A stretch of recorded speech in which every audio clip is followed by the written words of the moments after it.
came in the flesh, incarnate in Yeshua, Jesus.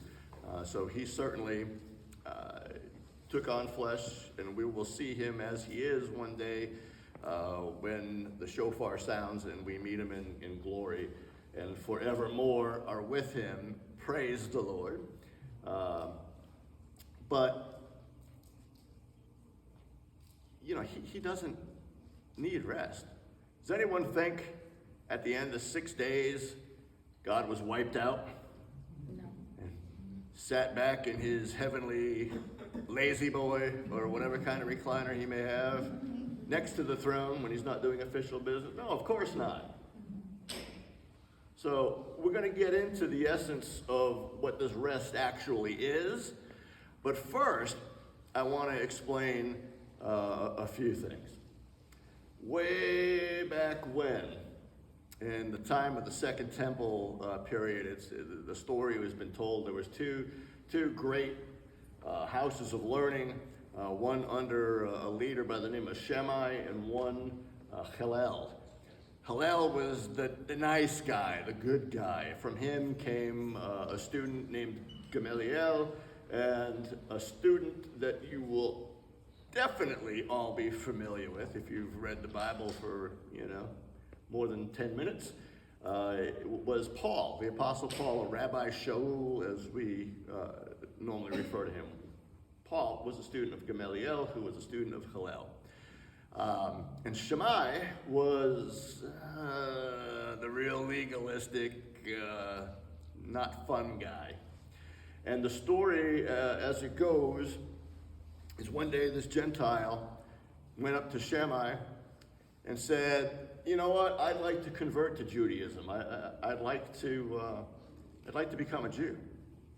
As long as you can teach me Torah in the time that I can stand on one foot." Well, as the story goes, Shammai chased him with a rod and attempted to give him what for. The same Gentile, brave, tried it a second time, this time with Hillel. And he said the same thing. "I'd like to convert to Judaism. I want to become a Jew, but I want to do it in the time that I can stand on one foot." Hillel had a much different response. He said, "Sure, that's easy. That which is hateful to you, do not do to somebody else. The rest is commentary. Go and study it." And there's a lot of commentary. So in Christian churches and even secular folks who don't know the Lord and haven't professed any faith in anything, I think everybody's familiar with the Ten Commandments, except in Judaism they're not really called. They don't call them the Ten Commandments. They're the 10 utterances. And basically, in Exodus chapter 20 is where we get what most would think of as the Ten Commandments, but it's the 10 utterances. And they call it this because it's essentially how God created the world, and then with the children of Israel, the Hebrews that came out of Mitzrayim or Egypt, he gave this as sort of a declaration of sorts. The preamble, it starts out in chapter 20 of Exodus, "I am the Lord your God." So we find out who the author is, who's the individual responsible for everything that is to come. Next, we get the historical point of reference, in that when it says, "I am the Lord your God who brought you out of Egypt and took you out of bondage, out of slavery." So that's sort of part 2. And then part 3 is the utterances. This is the moral code, if you will, by which this new society, which just was extracted, emancipated from bondage in Egypt, this was their moral compass. This was the foundation upon which everything else would be built. And then later, throughout the balance of Torah, we get the details. You know, because again, in Judaism, there's not 10 commandments. There's 613 mitzvah, which are instructions. It's a little different way of looking at things other than commandments. These aren't dictates. These are instructions. Instructions for what? Instructions on how we ought to live in order to please God. That's what they are. And this is what the church misses. They think it's a bunch of do's and don'ts, a bunch of legalistic bondage that, you know, gets heaped on the folks by the legalistic crowd. But really, as you're going to see as we go through tonight, and we are going to narrow this down to the single command of keeping the Sabbath holy, that it's all just, it's so important. It's so valid. It's so essential. There's 356 negative commands. Thou shalt not. Don't do this. Don't do that. And then 248 positive commands. Do this. You shall do that. And together they form the 613, which all of them fall under one of what we commonly think of as the 10 Commandments, as though they're a table of contents. So you'll notice some differences if you were to look. And matter of fact, somebody, I don't think I gave this one, so Exodus chapter 20, I want to say verse 4 or 5, when it talks about the Sabbath. Who wants to look that one up real quick? All right, as soon as you get it and you find where the command for Sabbath starts, just start reading.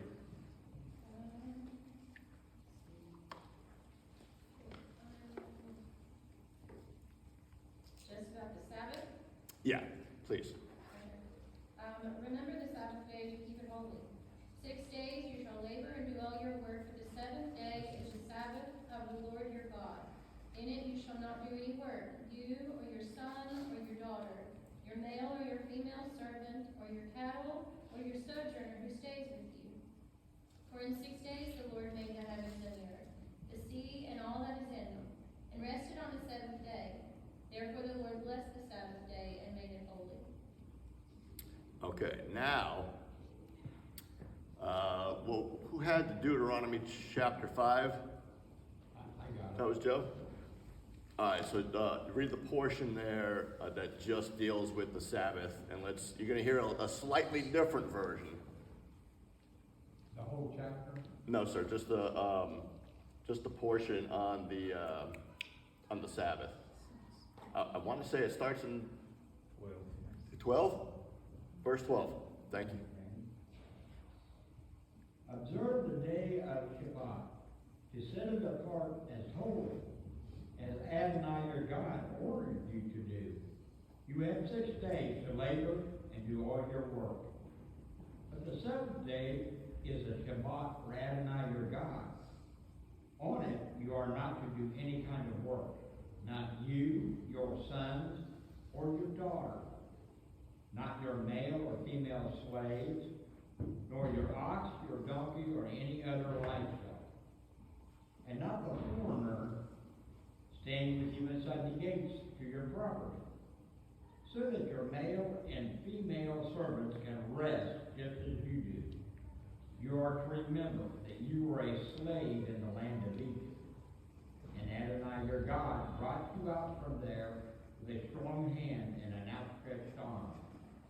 Therefore, Adonai your God has ordered you to keep the day of Shabbat. Okay, so this in Deuteronomy, this version is Moses kind of expanding, if you will, on the utterances, on the commands, just a little bit. This is about 36 days, 40 days before Moses dies. This is sort of his last attempt to,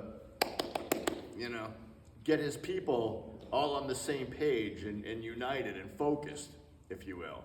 So the one main difference perhaps you picked up on between the Exodus 10 utterances version of keeping the Shabbat holy and the Devarim or Deuteronomy version days before the great prophet passed is this. In Exodus, we're looking at it through the lens of creation. Why? Why are we keeping this holy? Because the Lord your God in 6 days created all that there is, and on the seventh day he rested. That's the big picture. That's the huge God. That's the omnipotent creator, fearful, powerful, and somehow distant and not personal. But the Devarim, the Deuteronomy version, now the Lord, Yehovah, is explaining, or putting rather a different spin on it. He's now coming at it from a very personal, where before I'm this big God way up here, now I'm the God that brought you up out of Egypt. I'm the one that heard your groaning and cries. I'm the one that felt your pain. I'm the one that saw what Paro and his taskmasters did to you. I'm the one that brought you out by my mighty outstretched arm and brought you unto myself. This is a very personal God. It's the same God, just a different perspective and a different place. Because you all know a whole lot happened between Exodus chapter 20 and now days before Moses dies. Whole lot. They've been through a lot. A lot of ups and some devastating downs. But the devastation was on, no one to blame but themselves. It had nothing to do with, none of it belonged to God. So, but why? Why all these rules? There's an interesting story that I liked, that I heard this week, and I'm going to share it with you. Kind of helps to put things in perspective, because a lot of us were raised, perhaps, if you were raised in church or you spent any time in church, that God is just love, and it's just all sunshine, roses, and lollipops, and cotton candy Christianity, where God just loves you. He just wants you to be happy. He just wants you to be the best you can. That's kind of as deep as unfortunately, a shockingly big chunk of the body of Messiah. That's where they're at. Because we think that the Torah, we think that the law was nailed to the cross and done away with. Jesus said it's fulfilled, and somehow it's gone. When in Matthew 5, 6, and 7, Yeshua made it very clear, everything he taught, by the way, was Torah. He didn't have the Brit Hadashah, he didn't have the New Covenant. It was all Genesis, Exodus, Leviticus, Numbers, Deuteronomy, all the prophets, all the writings, Psalms, Proverbs, all of that. Ecclesiastes, Lamentations. They just didn't have Matthew, Mark, Luke. They were living it. They were walking it out. But these were Jews. Yeshua is not Greek. He's not European. He was a Jew. He's the king of the Jews. He's coming back to Israel. His feet will split the Mount of Olives when he comes back. He will reign from Jerusalem. This is a Jewish-centric book. Doesn't matter if you're Jewish or not. If you've put your faith in Yeshua, faith in Jesus, he says you're adopted in. You're adopted in. So we're part of the family. You may not be Jewish by blood, but you're an adopted Jew, whether you know it or not, if you believe in Jesus. So, as the story goes, I got sidetracked. A kid came home from college. He was driving this really nice sports car, had the top down, pulls into a parking lot and sees this rabbi walking by, and he strikes up a conversation with him.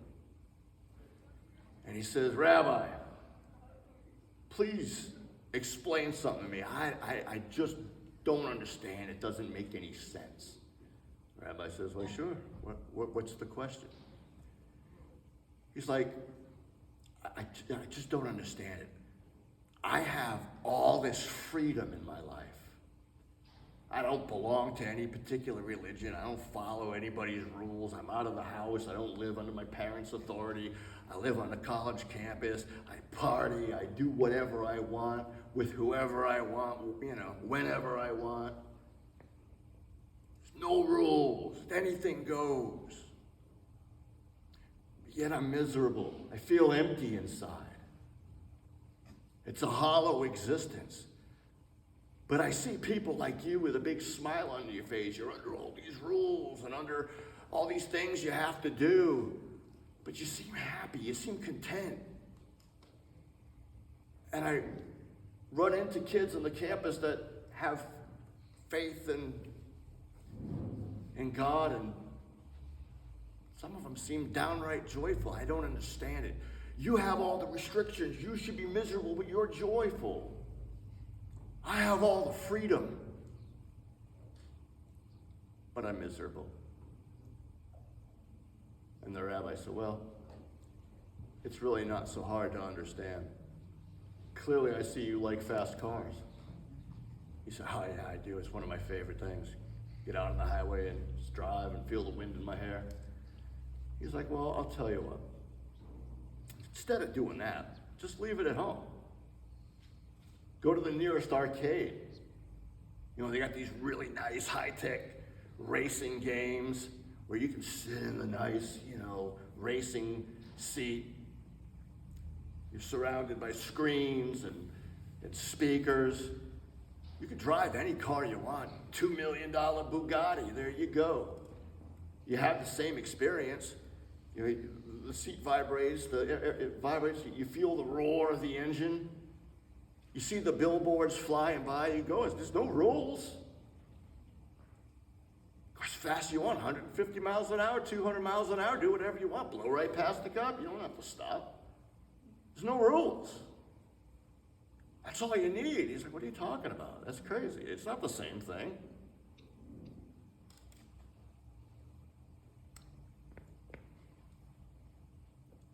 He said, "You're right. But you're living your life as though you're in an arcade. And what's the only thing that matters on the arcade? One with the highest score wins. How many tokens do you have left? That's the only thing that matters. There's no rules. There's no consequences. It's fake. It's not real. There's no meaning. It's empty. And that's how you live your life. But me, it's like getting in a fine automobile, getting out on the highway and doing 80 miles an hour. And yeah, you've got the wind in your hair and the excitement. But, you follow the rules because one wrong move, you could lose control, spin out of control. There's real consequences. You could die. You could get arrested, lose my license. You could go to jail, cause an accident, God forbid, kill somebody. This is how I live my life. The rules are there to protect me. The rules are there to keep me safe. But in the rules, I realize that I have meaning and purpose, that the God of all creation has placed his neshama, the spark, his essence, his life, his chayim inside of me. Within me is a universe of possibility. In that, if time, keeps going and the world doesn't end and the shofar doesn't sound and I live my life and generation after generation, Goes by, and my kids have kids, and their kids have kids, and so on and so forth. It's exponential growth. There's no limit, potentially, to the amount of life that could flow out of me. Everything is consequential. Everything is important. Everything has eternal consequences. And in that is great joy, knowing the love and the care that went into fashioning all of these things that you call rules and restrictions. And I want us to look at the mitzvah from now on, if you aren't already, not as burdensome stones, but as beautiful gifts. Now, I've said it once, I've said it a million times, but we've got new people, so I'm going to say it one more time. I'll probably say it again in the future. It all comes down to Deuteronomy chapter 8, verse 2. When God says, "O Israel, I brought you up out of Egypt, Mitzrayim, and brought you through the wilderness all of these years. Test you, to prove you whether it was in your heart to keep my commands."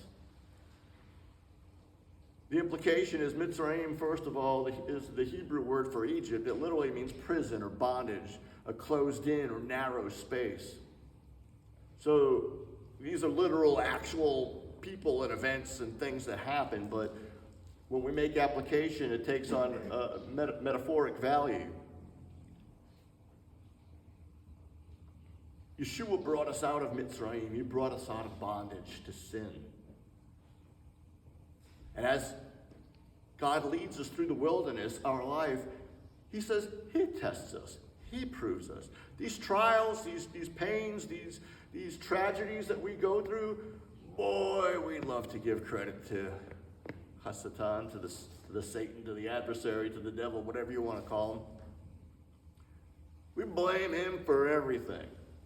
And I'm not trying to defend him. He's worthy of blame. But the reality is, the book of Job teaches us the reality that he can't do anything unless he gets permission first. Now, why would God do that to us? Why would he put suffering on us? Why would he make Rabbi Jeff blind? Why would he make you have whatever it is you're faced with, physically, emotionally, financially, whatever it is your struggle is or has been all these years you've been alive? Why would he do that? It says it right there. See whether it was in your heart to keep my commands. There's no expectation that you can do it. If you thought you could, you would have taken on flesh and died on the execution stake to pay for it. Right? So he knows you can. That's why we have Leviticus, the sacrificial system. That's why he came. He wants to know if it's in our hearts, because God, and the lesson here is, he wants to spend eternity with people who really want to be with him, that aren't just like, ooh, heaven, hell, yeah, no thanks to hell. I guess I'll do what I gotta do. Come on. He wants to be with you, but he wants you to be in a state of mind where you really want to be with him. That's why the commands, all of the commands are there. To protect us, to keep us safe, to teach us what? How to live in harmony with our family, with our friends, with our neighbors, with the government, in society. How to please the Father, how to honor him, how to stay safe and healthy. It's all about love and protecting us. It's not about stealing our joy, it's about giving us joy. But to be clear, especially for the new people, we are saved by grace through faith, not of works, lest any man should boast. There's nothing I can do. There's nothing you can do to earn salvation. That's a free gift. Yeshua, Jesus, did it on the execution stake. He died. He paid it all. At no point does he say, okay, I'm going to pass the baton on to you. You got it from here. No, he saves us every day. He saves me every day.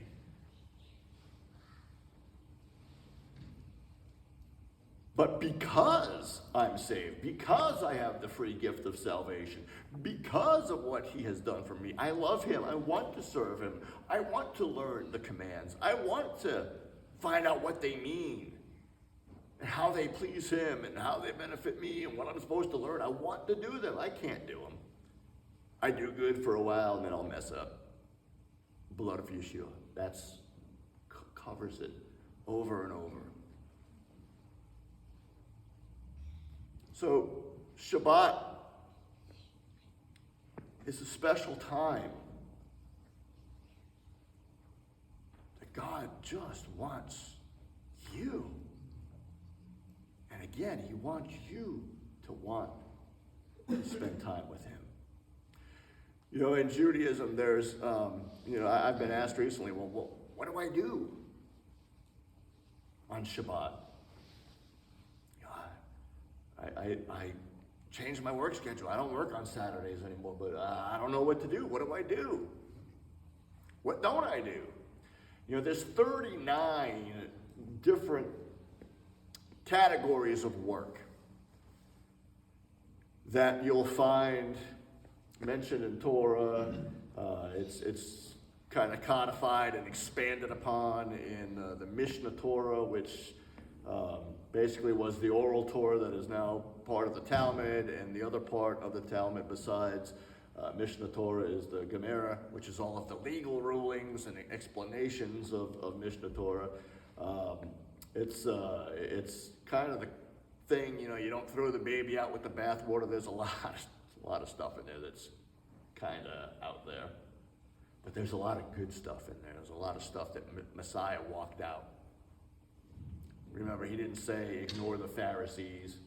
They're teaching wrong. And he said, no, he said do what they say, right? Just don't do what they do. They weren't doing the very things that they were telling the people. They put the heavy burdens on and didn't lift a finger to help. Okay, when you look at, I don't have all 39 memorized, but you can look it up. It's a simple Google search. What are the 39 categories of work we're not supposed to do on the Sabbath? And you'll find it. But there's things like, you know, you're not supposed to carry a load. You're not supposed to tie a knot. You're not supposed to loose a knot. You're not supposed to kindle a flame in your dwelling. You're not supposed to extinguish a flame. You're not supposed to cook or boil. You're not supposed to salt. You're not supposed to harvest. You're not supposed to, wash vegetables. It's a whole list of things. Don't. But what is it, how do I make application? Why, if it's supposed to be all about rest, I'm already exhausted just trying to figure out what I gotta not do. So what is it? We light 2 candles on Shabbat, and the view of Hasidism, the Hasidic movement, which is interesting. They believe in some pretty bizarre things, but I like this explanation of why 2 candles. They say they represent the duality of man. We have our animal soul, right? We're flesh, just like the animals. Some more than others. Hopefully not in here, right?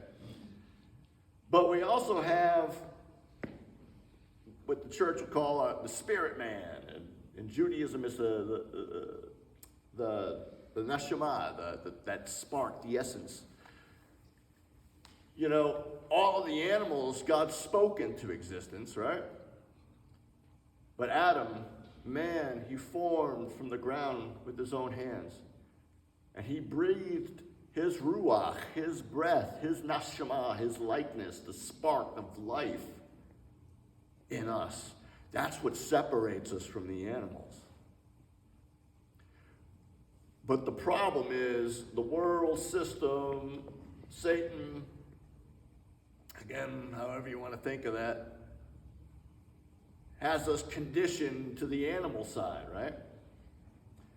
Everything is about doing. All week long we do. We go, we gotta work, we gotta create, we gotta do this, we gotta go to this meeting, we gotta go to that meeting, we gotta go to this event, that event, even our vacations. What do? You got an itinerary. Today we're gonna do this, tomorrow we're gonna do that, and at this time we're gonna go here. You ever go on a cruise? It's ridiculous. And what do you do when you come home from vacation? I say, I need a vacation. So, your laughs, I believe, are, you get it, right? You've been there, done that. So it's all about doing.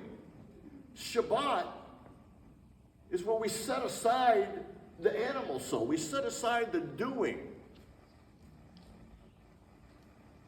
And we get in touch with being.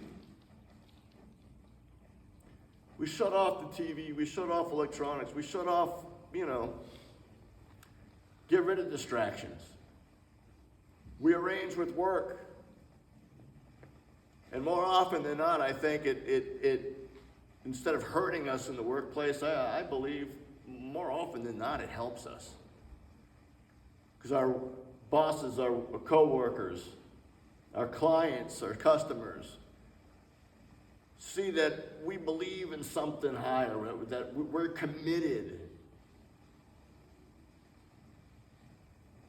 And that's becoming more and more rare in the world. So Shabbat is a transition from doing to being. What do? Because we rest.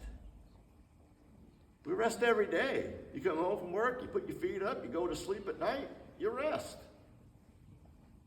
So, in a sense, yeah, you can do that.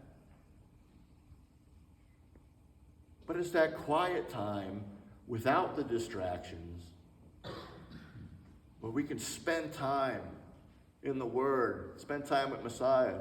He said, I and the Father are echad, I and the Father are one, I am in Him and He is in me, and I would be in you as you are in me. How do we have Him in us? When we're little kids, or, we pray, Lord, come into my heart. And you almost have this little cartoonish image in your head that, little mini Jesus comes inside and dusts off the couch in there somewhere and sits down, takes up residence.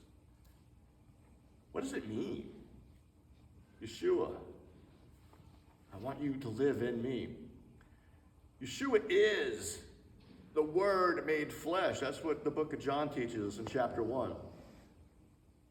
In the beginning was the Word was with God, the Word was God, and the Word became flesh. Yeshua is the incarnation of the living God, Elohim Chaim, but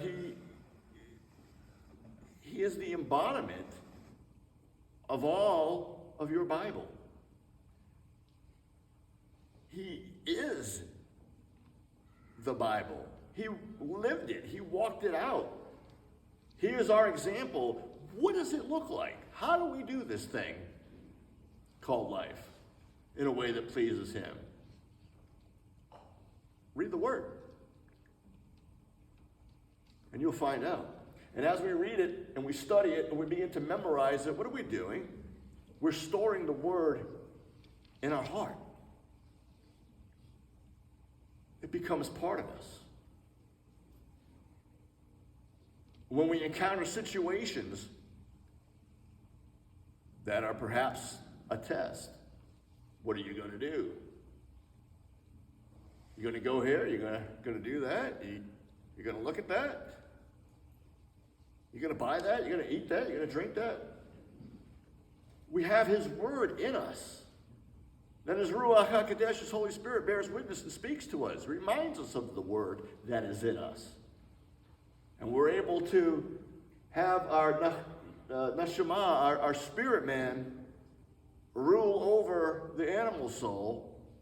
And we're no longer driven by hormones. We're no longer driven by, urges in our stomach or just crazy thoughts in our head. We're living for something more.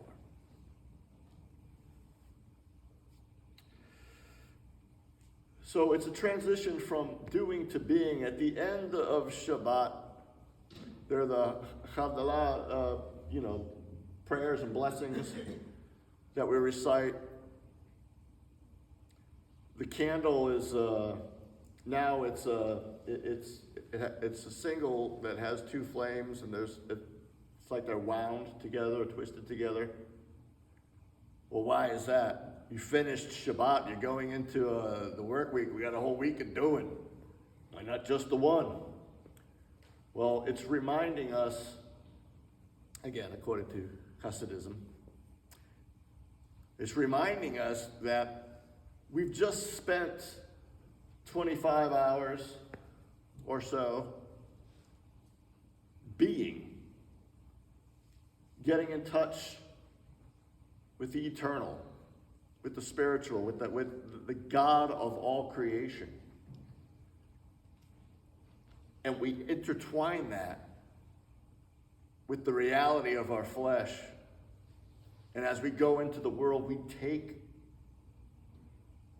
Shabbat with us.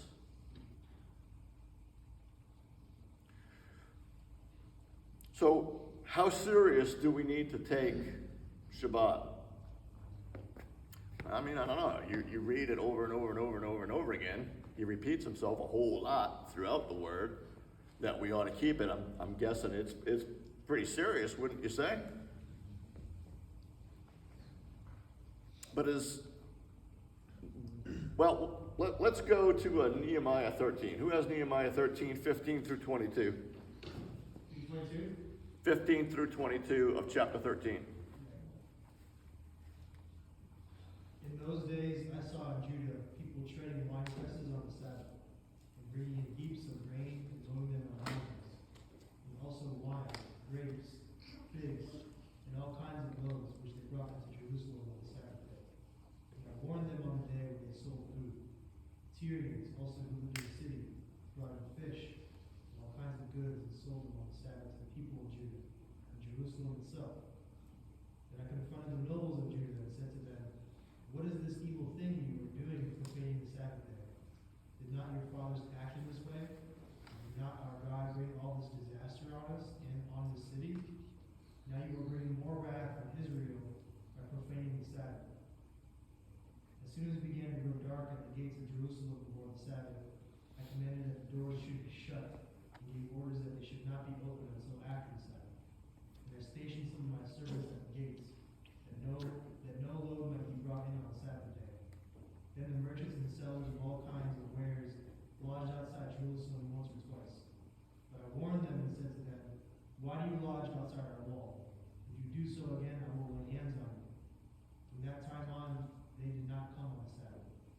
Then I commanded the Levites that they should purify themselves and come and guard the gates, to keep the Sabbath day holy. Remember this also in my favor, O my God, and spare me according to the greatness of your steadfast love. How many of y'all understand Nehemiah wasn't a modern Pentecostal preacher at a tent revival looking to place hands on people and pray for them? Not the same laying on of hands. He was going to lay hands on them. He was angry. Buying and selling and carrying loads. Oh my. Serious stuff. So, yeah, it's a pretty serious thing. And I want you to understand that I'm going to show you some things, and in case you kind of, fading in and out, it's Friday night, probably tired, make sure you pay attention all the way through, because it may sound like I'm starting to talk against Shabbat, and that's not the case at all. Just hear me out all the way, okay? Fair enough? All right, so let's go to Matthew chapter 12. Who's got that one?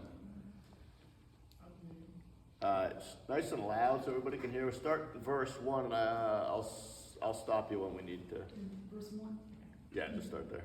At that time, Jesus went through the grain fields on the Sabbath, and his disciples were hungry, and began to pluck heads of grain to eat. And when the Pharisees saw it, they said to him, "Look, your disciples are doing what is not lawful to do on the Sabbath." But he said to them, "Have you not read what David did when he was hungry, he and those who were with him? How he entered the house of God and ate the showbread, which was not lawful for him to eat, nor for those who were with him, but only for the priests. Or have you not read in the law that on the Sabbath the priests in the temple profane the Sabbath and are not blameless? Yet I say to you that in this place there is one greater than the temple. But if you had known what this means, I desire mercy, not sacrifice, you would not have condemned the guiltless. For the Son of Man is Lord even of the Sabbath." Yeah, we can stop there. So, this chapter starts out with his disciples breaking one of the 39 rules of threshing. Because when you get into Mishnah Torah and the Gemara, it's not just about, threshing wheat, it's about, even down to the minutia of what they were doing, picking grain to eat. They were hungry. They violated the Sabbath. The priests profane the Sabbath, every Sabbath, by virtue of who they are and what they were called and instructed to do 24/7. I profane the Sabbath every Sabbath in a technical sense, in the sense that, Sabbath day journey, you look it up, it's, I forgot how many meters is considered, but it's basically 3/4 of a mile or so. I live in Mooresville. Used to live right behind here somewhere. I could have walked. Well, my wife's job relocated, and I didn't really have a choice, so I'm kind of put in a situation where, I'm busting that one out every week. And I know, several of us are traveling a distance because this is where the Lord has brought you. There's not a whole lot of Messianic congregations around to choose from. We're not supposed to kindle a flame. At home, you light the Sabbath candles before sunset, and you let them burn out. But here, as in the temple, they had to keep the fire going. They had to, carry the wood in. They had to slaughter. That's another thing you're not supposed to do. You're not supposed to slaughter. Some of the mitzvahs, some of the commands are you're supposed to, the meal offering was supposed to have salt. It's one of the 39 rules, you're not supposed to salt. But again, in the context of the priest, it's serving God. So again, is it about individual rules to the letter of the law, or is it about the spirit of the law? On Shabbat, when I'm not teaching, when I'm not ministering, when I'm not traveling to and from here, I do my best to chill.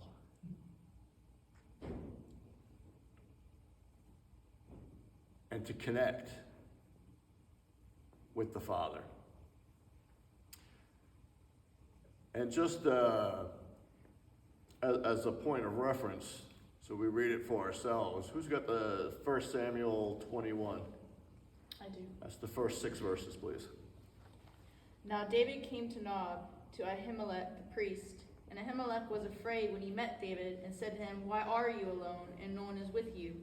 So David said to Ahimelech the priest, "The king has ordered me on some business, and said to me, 'Do not let anyone know anything about the business on which I send you, or what I have commanded you.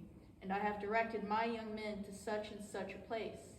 Now therefore what have you on hand? Give me 5 loaves of bread in my hand, or whatever can be found. And the priest answered David and said, There is no common bread on hand, but there is holy bread. But the young men have at least kept themselves from women. Then David answered the priest and said to him, Truly, women have been kept from us about 3 days since I came out. And the vessels of the young men are holy, and the bread is in effect common, even though it was consecrated in the vessel this day. So the priest gave him holy bread, for there was no bread there, but the showbread which had been taken before the Lord, in order to put hot bread in its place on the day when it was taken away. This is what Yeshua is talking about. Did you know what David did? Violated the Shabbat. And I don't know if you picked up on this too, but on top of eating and profaning that which is wholly consecrated unto the Lord, not to be done, he lied to the priest. The king didn't send him. The king didn't tell him to do this business. He was running for his life from Saul. Yikes.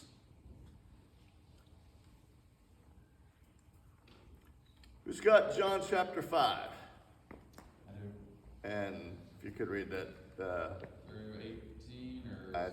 I don't remember. Alright, close enough. Starting one. Keep going. After this, there was a feast of the Jews, and Jesus went up to Jerusalem. Now there is in Jerusalem by the sheep gate a pool, in Aramaic called Bethesda, which has 5 roofed colonnades. In these lay a multitude of invalids, blind, lame, and paralyzed. One man was there who had been an invalid for 38 years. When Jesus saw him lying there and knew that he had already been there a long time, he said to him, Do you want to be healed?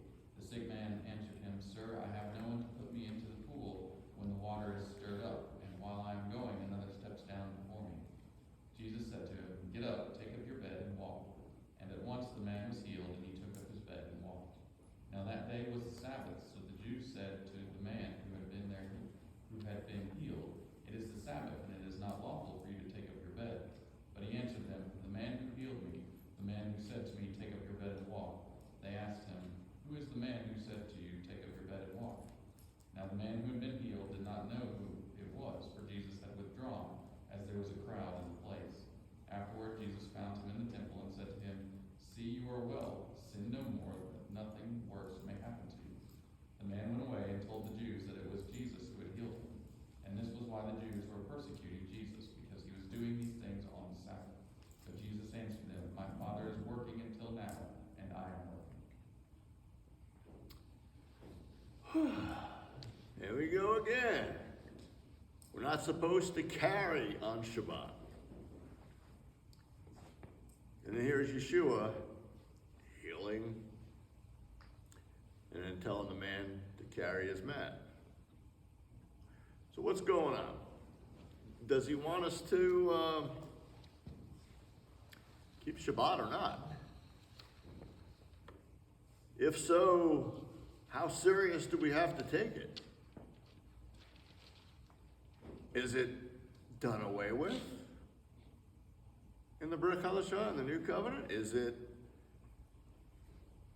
situational ethics? Well, it depends.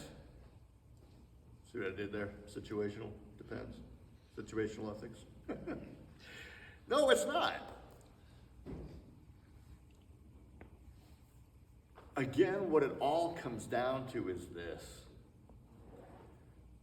The Shabbat was made for man, not the other way around. Shabbat is a gift to us. It ought not be a burdensome stone where we sit at home and freak out and fret, are we doing it right? Are we doing it right? Are we doing it right? And I will say this, at whatever level you're at, whether you are superhero-like status and the most observant person in the room when it comes to Shabbat, or this is your first time visiting a Messianic congregation, you're kind of like, what is this all about? and you're dipping your toe in the water and showing up here tonight is the most you've ever done to honor Shabbat. Here's my advice. Here's the instruction. It's all about one step at a time, because we can't just pick up the Bible and through osmosis take it all in and know it all and do it all. Start where you're at. Do the best you can. Study, learn, grow, incorporate changes week by week, month by month. Taste and see that the Lord is good. Aaron's got a great testimony when it comes to this. He dreamed of the day he'd be able to observe Shabbat. And, he's a great resource. Pick his brain. I'm sure, he'd love to share his journey. But the idea is this: we grow little by little. And ultimately it all ties into Deuteronomy 8:2. To see whether it was in our heart to keep his commands. It applies to all of the commands, but we're talking about this one tonight. Is it in your heart to honor Shabbat? If it is truly in your heart to find out about this, to learn about this, to honor it, to do the best we can. There is now, therefore, no condemnation for those of us who are in Messiah Yeshua. That's not a license to ignore the mitzvah. That's not a license to do whatever you want on Sabbath. It's not a license to go get a part-time job on Saturday because we think we're free. No. We're not free from the law. We're free in it. To learn it. To do our best. To grow in it. Knowing we'll fail. Knowing we'll mess up. Knowing oh man, I kept 38 out of the 39. I forgot about that one. There's no condemnation. Learn.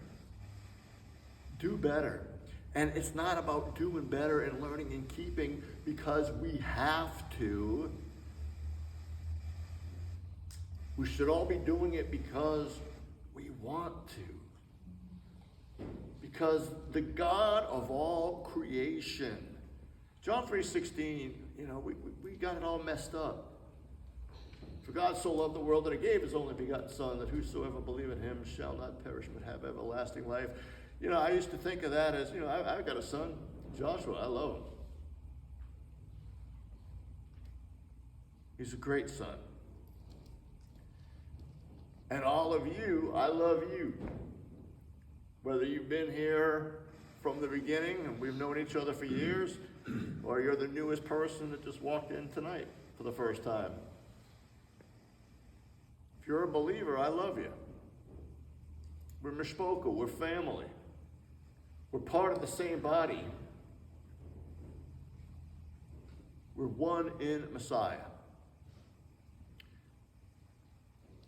But there's no way I can, in my wildest imagination, imagine saying, hey, Josh, this person over here has a situation going on, and you know what? We're just going to kill you so that they can live. Wow. That's insane. That is unfathomable. Unthinkable to me. But the reality is, what actually happened, God is speaking to us in terms we can understand and we can relate. The reality is, God, first of all, Shema Yisrael Adonai Eloheinu Adonai Echad. Hear, O Israel, the Lord your God, the Lord is one. That's not Aleph, the singular one. Yes, there is only one God. But echad is unity, is united. Just like all of us here who are believers tonight. Again, whether we've been here a long time or you just walked in. If you're a believer, we're echad. We are one in Messiah. And we're created in his likeness, his image. Just as he is Father, Son, and Spirit, we are spirit, soul, and body. That's what made in his image means. You can't see my spirit, but I am one. I am not the flesh that you see. I have flesh. I live in flesh. But I'm not my flesh. And I have a soul. You can't see it. But I have it. Likewise, no one's seen the Father or the Ruach, right? But we have historical evidence. We have proof that the God of all creation took on flesh. The world knows him by many names. Jesus, Jesus. But his name, there is one name under heaven and earth. Only one by which men are saved. Now, if all you know is Jesus and you've called on his name, he knows who you meant. You're saved. Don't worry about it. But his name is Yeshua. Literally means salvation from God.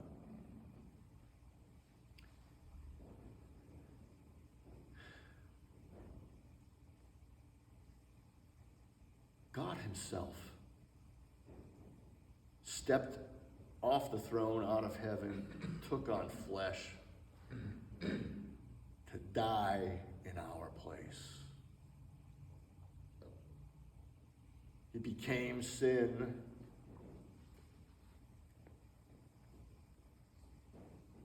Became cursed. Cursed is he who hangs on a tree in our place.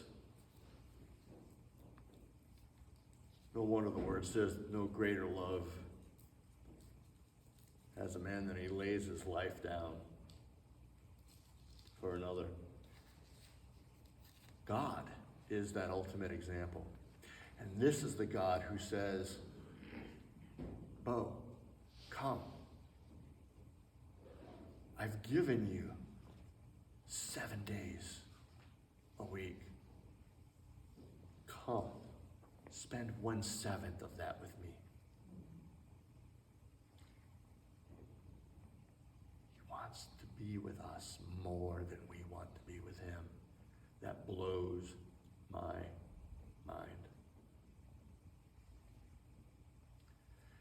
It's kind of like the concept of the little boy in the middle of the night, is upset, tells his daddy, I'm hungry. Daddy takes him down in the kitchen and makes him some bread, makes him some toast, makes him something, a little something. And he watches him eat. The smile comes on the little kid's face. He says, finishes it up. More, Daddy, I'm still hungry. So get another piece of toast or whatever it was. And the daddy says, can I have a little bite?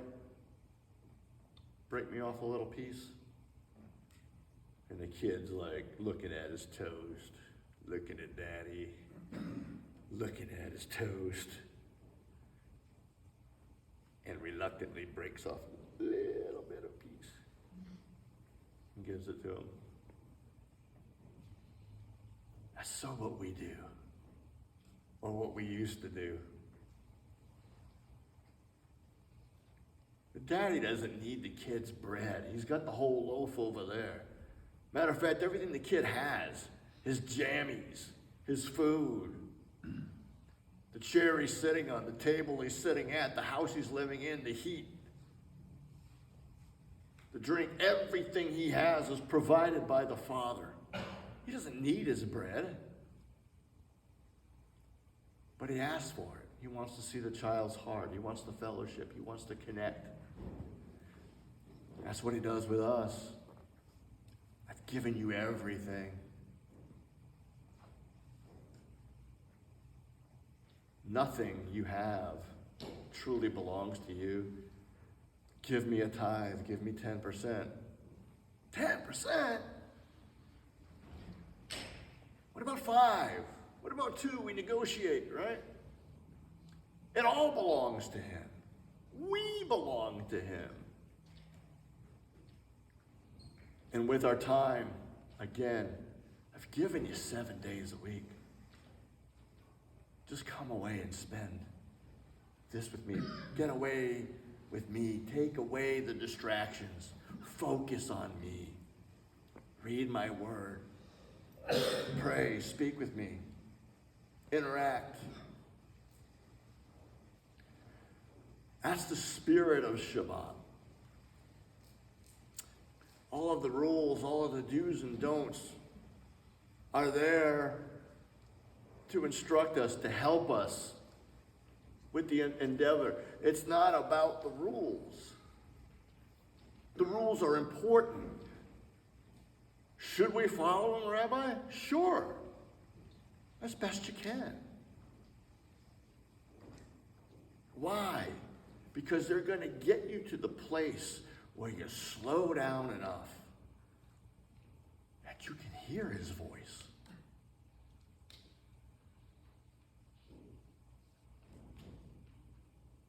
But, sometimes life happens. You might have to, oh my gosh, I don't feel good, I'm sick, I don't have, what I need in medicine, and then, okay, well, maybe you need to operate in faith, or maybe you need to go to the store and get some medicine. But it's violating the Sabbath. The overriding principle of all of Torah is life, chayim, and the preservation thereof. Yeshua always fed people. First and foremost, spiritually. But he fed them.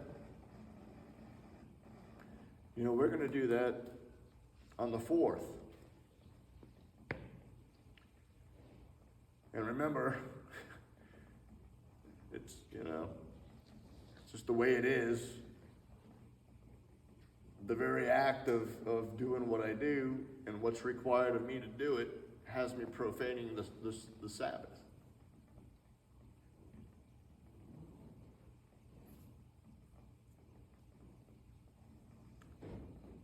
But yet, I please the Lord when I do it. Because I understand in order for me to do what I'm doing, I have to be connected. I have to spend time. I don't come in here and wing it.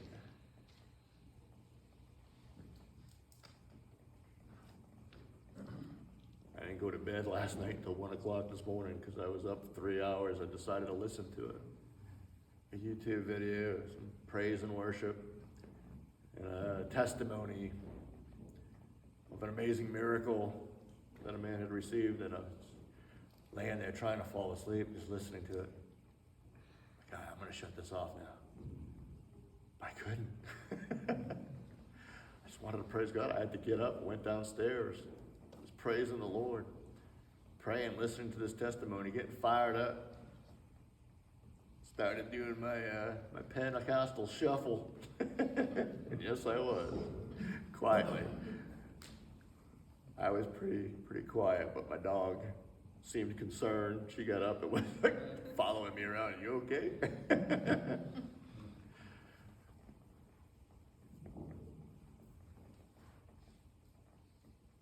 Bottom line, and I have no idea, what time is it? Did I go way over? What time is it? 6 o'clock. 6 o'clock? Hey, I guess we're just getting started. Oh, seriously, what time is it? 8:40. 8:40. Okay, so we're a few minutes over. My apologies. But we'll wrap it up here and leave you with the final thought. Again, without condemnation, without guilt, without a sense of duty or obligation. Look at Shabbat as a journey. I don't know why the Stephen Curtis Chapman song Great Adventure just popped into my head. Shabbat, our entire walk with God is a great adventure. But Shabbat is a great adventure. Not an adventure of doing, but an adventure of being. It's an adventure that's going to draw you closer to the Father in ways, in activity, you never would think. We think, oh, I got to do this for God. I got to do. And yeah, 6 days, do. On the 7th, on the Shabbat, God is saying just be. Every